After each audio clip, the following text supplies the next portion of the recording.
Hello student, कल हमने पढ़ा था world railway pattern and distribution of world railway, जिसमें डिफरेंट कॉन्टिनेंट में डिफरेंट रेल ट्रैक और उनकी फैसिलिटी के बारे में पढ़ा था। किस कॉन्टिनेंट में रेलवे डेवलप कंडीशन में है और किस कॉन्टिनेंट या कंट्री में रेलवे जो है वो अंडर डेवलप कंडीशन में है। नेक्स्ट टॉपिक टुडे हमारा है ट्रांसकॉन्टिनेंटल रेलवे।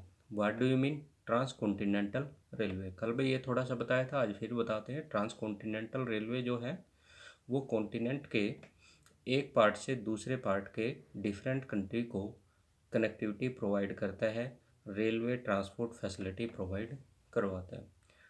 डेफिनेशन है transcontinental railway run across the continent and link it to end. Transcontinental railway जो है ये एक कॉन्टिनेंट के एक छोर से दूसरे छोर को जोड़ता है।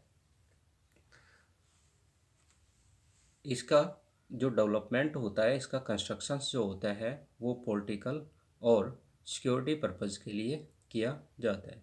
They were constructed for economic and political reasons to facility long run in different directions. जो किसी भी क्षेत्र के आर्थिक और राजनीतिक विकास के लिए लंबी यात्राओं को सुविधाजनक बनाने के लिए उनको बेटर फैसिलिटी प्रोवाइड करने के लिए किया जाता है। हमारे कुछ इम्पोर्टेंट ट्रांसकॉन्टिनेंटल रेलवे, इन इम्पोर्टेंट ट्रांसकॉन्टिनेंटल रेलवे में trans Siberian railway route, Canadian Pacific railway route, the Union and Pacific railway route, Australian transcontinental railway route, the Orient expressway route जो हैं ये इम्पोर्टेंट हमारे ट्रांसकॉन्टिनेंटल रेलवे हैं, जो हमारे different continent को उनके one end to another end को कनेक्टिविटी प्रोवाइड करते हैं। इनमें सबसे पहले हम लेते हैं trans Siberian railway route. Trans Siberian railway route Russia country के ईस्ट और वेस्ट पार्ट को कनेक्टिविटी देता है। ट्रांस साइबेरियन रेलवे रूट जो है ये हमारे वर्ल्ड के दो कॉन्टिनेंट यूरोप और एशिया को better transport railway transport facility provide करता है।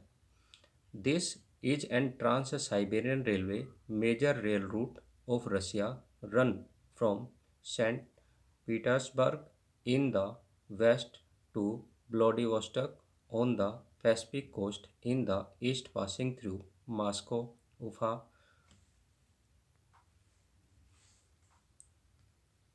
Ufa, Novosibirsk, Irkutsk,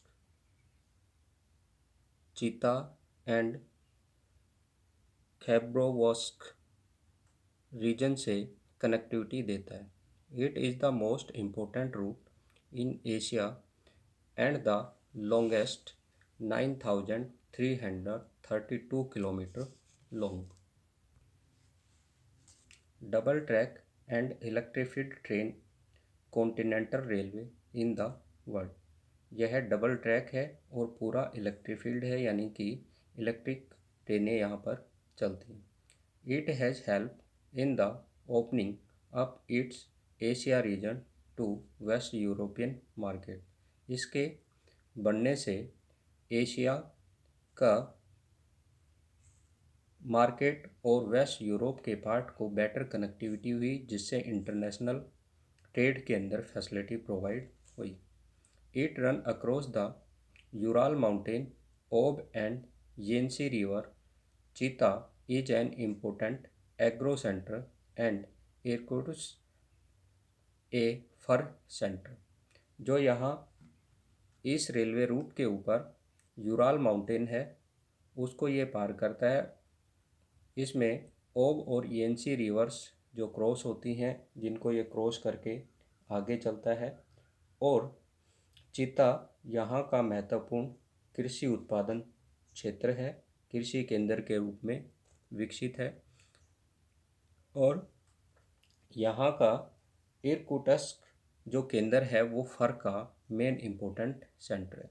there are connecting link to the south, namely to Odessa, Ukraine and Baku on the Caspian coast, Tashkent, Uzbekistan, Ulan Bator, Mongolia and Shenyang, Mukden and the Beijing in China से भी इसके जो railway route हैं वो आकर के connect होते हैं। मीन्स ये जो है वो अलग अलग कंट्री के रेलवे रूट से भी कनेक्टेड होता है। इसकी जो मेन करेक्टरिस्टिक्स हैं वो आप नोट कर लें।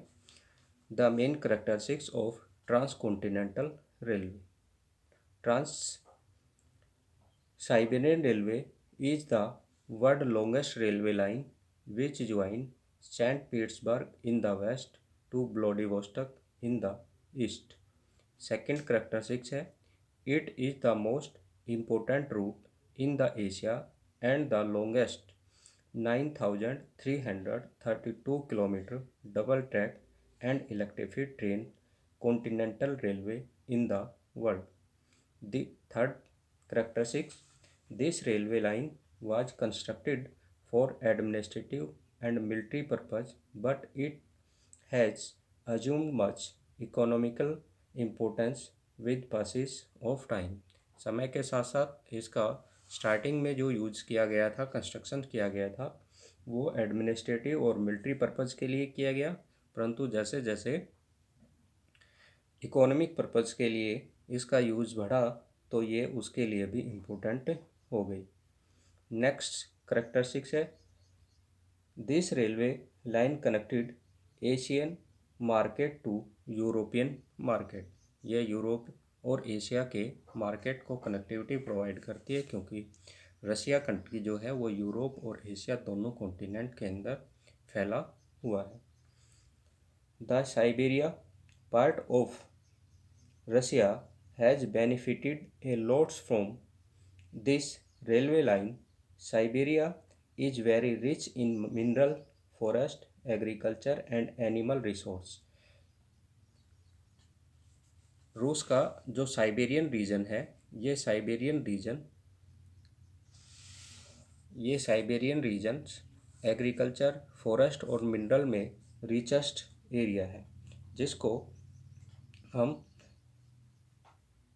स्टोर हाउस ऑफ रसिया के नाम से जानते हैं। यहाँ से ये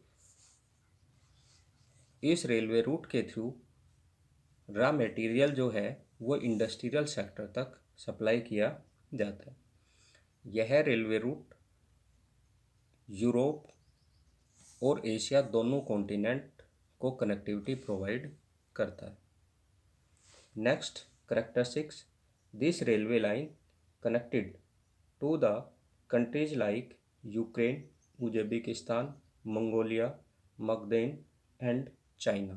चाइना, मकदेन, उज्बेकिस्तान, यूक्रेन और मंगोलिया से इस रेलवे लाइन से डिफरेंट डायरेक्शन से रेलवे लाइन आकर के इसको कनेक्टेड करती हैं और उनको भी ये अपनी ट्रांसपोर्ट फैसिलिटी प्रोवाइड करता है। Next, trans Canadian railway.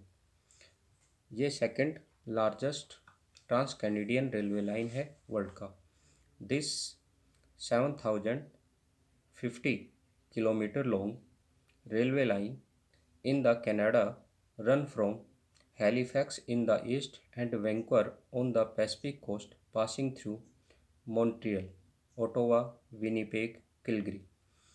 It was constructed in 1886, initially as part of the agreement to make British Columbia on the west coast join the Federation of States.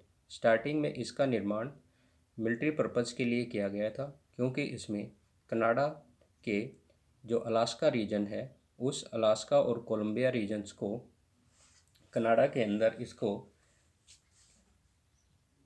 एक एग्रीमेंट के तहत और एक federation state बनाने के लिए इसका यूज़ किया गया था। बाद में इसको इकोनॉमिक पर्पज़ के लिए यूटिलाइज़ किया जा रहा है। Later on it gained economic significant because it is constructed the Quebec Montreal industrial regions. Map में आप देखें कि क्यूबिक मॉन्ट्रियल इंडस्ट्रियल रीजन इसका कनाडा का जो ईस्टर्न पार्ट है उसके अंदर आता है। ये आपका क्यूबिक सेंटर आ जाता है जो इंडस्ट्रियल रीजन्स के अंदर आता है, और ये मॉन्ट्रियल रीजन्स आ जाता है। ये पूरा जो ईस्टर्न पार्ट है, नॉर्थ ईस्टर्न कनाडा का जो पार्ट है, ये इंडस्ट्रियल और अर्बन सेक्टर में डेवलप है, जबकि जो कनाडा का वेस्टर्न पार्ट है ये एग्रीकल्चर, फॉरेस्ट और एनिमल्स रिसोर्सेज के लिए रिच पार्ट है। इसलिए इसके कनाडा के वेस्टर्न पार्ट से डिफरेंट टाइप्स के रॉ मटेरियल और रिसोर्सेज जो है वो इस रेलवे रूट के थ्रू जो हैं वो ईस्टर्न पार्ट के अंदर सप्लाई किए जाते हैं, और यहाँ से इसको यूरोप के अंदर भी सप्लाई कर दिया जाता है। यहाँ से इसके नियर बाई एरिया में बहुत सारी सी पोर्ट हैं। इन सी पोर्ट के थ्रू जो है वो अटलांटिक ओशियन रूट के थ्रू इनको यूरोप के कंट्री के अंदर सप्लाई कर दिया जाता है, और उधर से बहुत सारी जो गुड्स आती हैं वो भी यहाँ के सी पोर्ट्स पर उतार करके इस रेलवे ट्रैक के थ्रू कनाडा के इनलैंड पार्ट में सप्लाई की जाती है।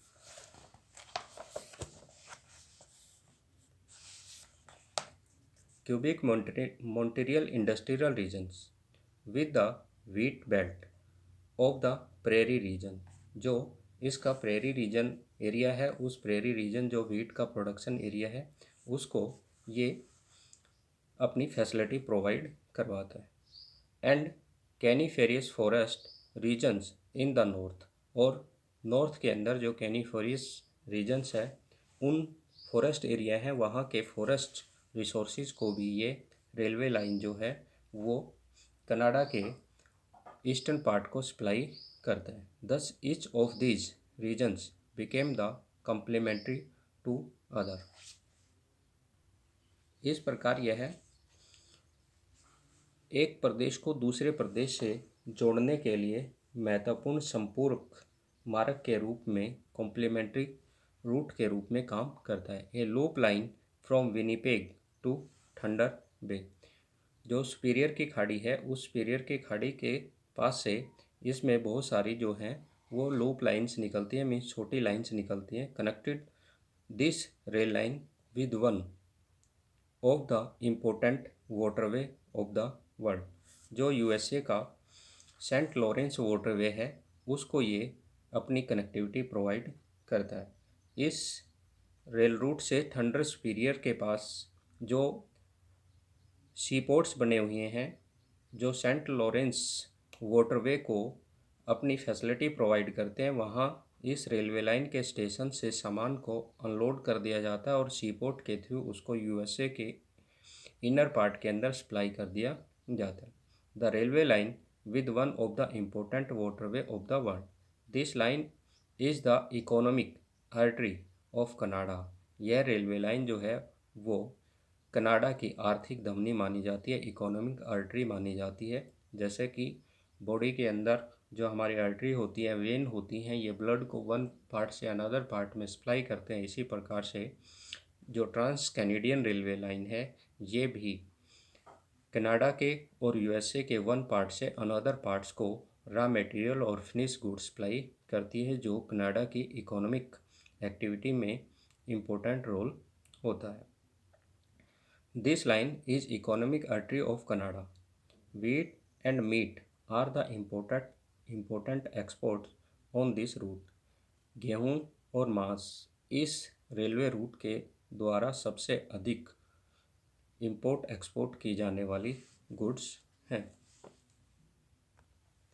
इस रेलवे रूट की जो मेन करैक्टरिस्टिक्स हैं ये है कि यह रेलवे रूट कनाडा के वेस्ट में पैसिफिक ओशियन को कनाडा के ईस्ट में अटलांटिक ओशियन से कनेक्टिविटी प्रोवाइड करता है। यह रेलवे रूट ईस्ट में हैलिफैक्स सी पोर्ट से और वेस्ट में वैंकूवर सी पोर्ट तक अपनी फैसिलिटी प्रोवाइड करवाता है, जिसके अंदर जो डिफरेंट बीच में रेलवे स्टेशन हैं, इन रेलवे स्टेशंस के नियर बाई एरिया में इंडस्ट्रियलाइजेशन और अर्बनाइजेशन हुआ है, जिसके कारण से कनाडा में इकोनॉमिक डेवलपमेंट है वो फास्टली इंक्रीज हुआ। यह रेलवे रूट जो है वो Superior lake, Huron lake, Michigan lake, Ontario lake को कनेक्टिविटी वाटरवे के थ्रू प्रोवाइड करता है और इन्हीं लेक्स के ऊपर वर्ल्ड की best developed sea port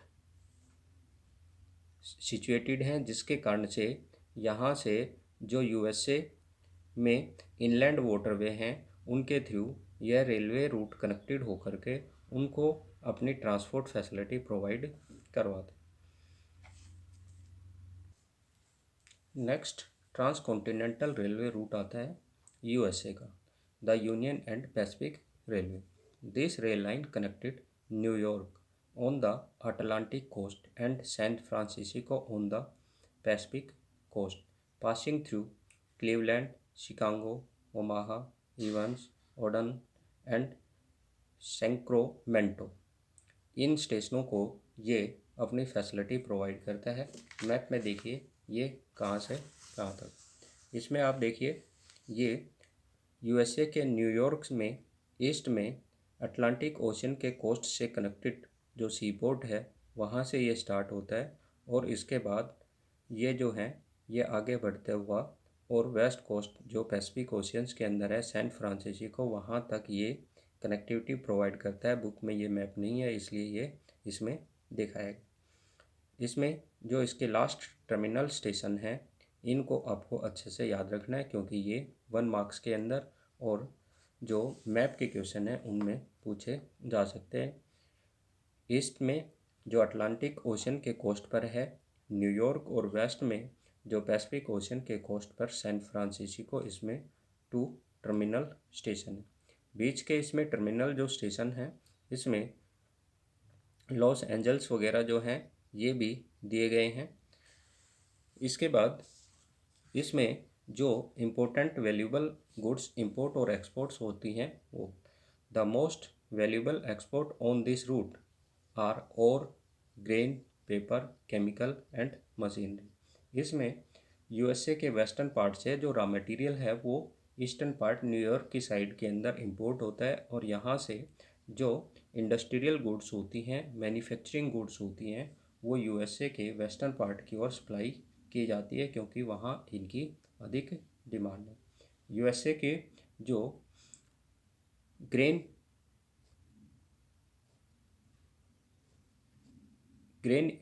developed area हैं जो अनाज वगैरह का उत्पादन करते हैं वहाँ से ये ग्रेन वगैरह इस रेलवे रूट के थ्रू ईस्टर्न पार्ट की ओर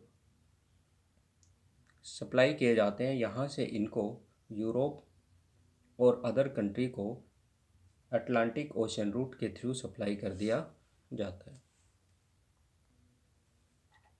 next railway route Australian trans continental railway root.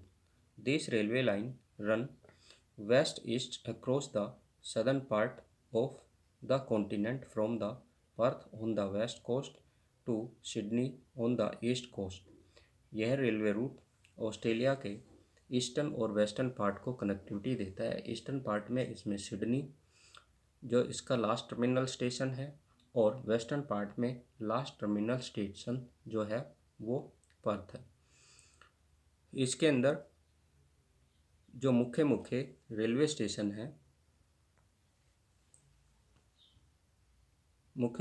है वो कलगुरली, ब्रोकन हिल, पोर्ट अगस्ता। पोर्ट अगस्ता जो है ये यहाँ का इम्पोर्टेंट रेलवे स्टेशन है जो नॉर्थ साउथ रेलवे स्टेशन का जंक्शन पॉइंट है जहाँ पर नॉर्थ से साउथ ऑस्ट्रेलियन रेलवे रूट आते हैं उनको ये उनके बीच का स्टेशन है, उनका जंक्शन पॉइंट आता है। Another major north south line connected Adelaide and Alice Spring and to be joined farther to the Darwin and Birdum railway line. इसमें मैप में देखिए कि एक तरफ जो है आपका सिडनी जो ऑस्ट्रेलिया के ईस्टर्न पार्ट के अंदर है, उसके साथ ही ये मुख्य स्टेशनों से होता हुआ जो है वो पर्थ तक जाता है। इसके अंदर जो मुख्य मुख्य रेलवे स्टेशन जो इसके ऊपर बने हुए हैं, इनमें जो महत्वपूर्ण रेलवे स्टेशन है उनमें कलगुर्ली, फॉरेस्ट, पोर्ट अगस्ता, पोर्ट पीरी, ब्रोकन हिल, रोटो, पार्क्स, सिडनी। इनको आगे एक्सप्लेन करके और आगे इसको एक्सटेंडेड करके और इसको बढ़ाया गया है, वो मेलबोर्न तक किया गया है, जिसका आगे बुक में वर्णन नहीं है, बुक में इसका एक्सप्लेन नहीं है, इसको आगे बढ़ाया गया। इसके अलावा इसमें ऑस्ट्रेलिया में दो और रेलवे स्टेशन है जो इम्पोर्टेंट रेलवे स्टेशन है। इनमें एक रेलवे स्टेशन जो है वो नॉर्थ से साउथ को कनेक्टिविटी देता है। इनमें नॉर्थ में एलिस स्प्रिंग से ये रेलवे स्टेशन शुरू होता है, रेलवे लाइन शुरू होती है जो एलिस स्प्रिंग इसका नॉर्थ टर्मिनल स्टेशन है। नॉर्थ से ये स्टार्ट होता है, उसके बाद ये पोर्ट अगस्ता पर कनेक्टिविटी देता है। जो पोर्ट अगस्ता है वो ईस्ट वेस्ट और नॉर्थ साउथ का टर्मिनल स्टेशन, जो बीच का स्टेशन आ जाता है, जंक्शन पॉइंट आ जाता है। उसके बाद ये एडिलेड तक पहुंचता है। इसी के साथ ही नॉर्थ के अंदर इसमें डार्विन से बर्दुमन तक भी एक रेलवे लाइन जो है वो बनाई गई है। बर्दुम रेलवे लाइन और डार्विन रेलवे लाइन जो है वो नॉर्थ ऑस्ट्रेलिया को अपनी ट्रांसपोर्ट फैसिलिटी प्रोवाइड करवाती है। नेक्स्ट आता है आपका द ओरिएंट एक्सप्रेस वे। ये रेलवे लाइन यूरोप का इम्पोर्टेंट रेलवे लाइन है। ये रेलवे लाइन यूरोप में पेरिस से इस्तांबुल तक जाता है। पेरिस जो फ्रांस है, फ्रांस से स्टार्ट होता है और फ्रांस से लेकर के ये जो है टर्की तक अपनी यात्रा पूरी करता है। टर्की का जो इस्तांबुल स्टेशन है वो इसका लास्ट टर्मिनल स्टेशन है। This line run from Paris to Istanbul passing through Strasbourg, Munich, Vienna, Budapest, Belgrade. ये इसके मुख्य रेलवे स्टेशन है। This journey time London to Istanbul by this express is now reduce to 96 hour as against 10 days by the sea route. Sea route पर जो 10 दिन लगते थे, इस एक्सप्रेस रेलवे के थ्रू ये केवल 96 घंटे में अपनी डिस्टेंस कवर कर लेता है। जो लंदन से इस्तांबुल तक गुड्स सप्लाई की जाती थी, उनको ये केवल 96 घंटे में इस डिस्टेंस को इस रेलवे ट्रैक के थ्रू कंप्लीट कर लेता है, जबकि इसमें सी रूट के थ्रू 10 दिन लगते थे। The cheap export of this rail route are cheese, bacon, oats, wine, fruits and machinery जो हैं, ये इसके थ्रू इंपोर्ट एक्सपोर्ट की जाने वाली गुड्स हैं। यह रेलवे रूट जो है ये France, Germany, Austria, Hungary, Serbia, Bulgaria और टर्की को अपनी ट्रांसपोर्ट फैसिलिटी प्रोवाइड करता है। यह रेलवे रूट फ्रांस के पेरिस और स्ट्रेसबर्ग, जर्मनी के मुनिच, ऑस्ट्रेलिया के वियना, हंगरी के बुडापेस्ट और सर्बिया के बेलग्रेड, जो सर्बिया की कैपिटल है, उनको अपनी रेल ट्रांसपोर्ट फैसिलिटी प्रोवाइड करवाता है। इस रेलवे रूट को आगे बढ़ा करके एशिया कॉन्टिनेंट में भी एक्सटेंड करने का प्रपोजल है। There is the proposal to build the trans Asiatic railway link Istanbul with Bangkok via Iran, Pakistan, India, Bangladesh and Myanmar वगैरह तक इसको बढ़ाने का प्रस्ताव है, लेकिन इसमें कुछ पॉलिटिकल प्रॉब्लम्स के कारण से ये अभी कंस्ट्रक्टेड नहीं हो पाया। इन रेलवे जो हमारे ट्रांस कॉन्टिनेंटल रेलवे हैं, इनके मैप को अच्छे से अंडरस्टैंडिंग करना है। इनके लास्ट टर्मिनल स्टेशन और जो इनके मेन इंडस्ट्रियल और एग्रीकल्चर पॉइंट्स हैं, इनको अच्छे से ध्यान में रखना है। इनको मैप पर लोकेटेड भी करना है, क्योंकि ये मैप में भी पॉइंट आ सकते हैं और 1 मार्क्स के में भी आ सकते हैं। साथ ही इनके अंदर एक वैल्यू बेस्ड टाइप क्वेश्चन आ सकता है, जिसमें इन ट्रांसकॉन्टिनेंटल रेलवे के डायग्राम दे करके और उनके नीचे इससे रिलेटेड क्वेश्चंस पूछ सकते हैं। तो इनको डीपली अंडरस्टैंडिंग करना है, अच्छे से इनका अध्ययन करना है और इनकी वर्ल्ड के मैप में इनको लोकेटेड भी करना है।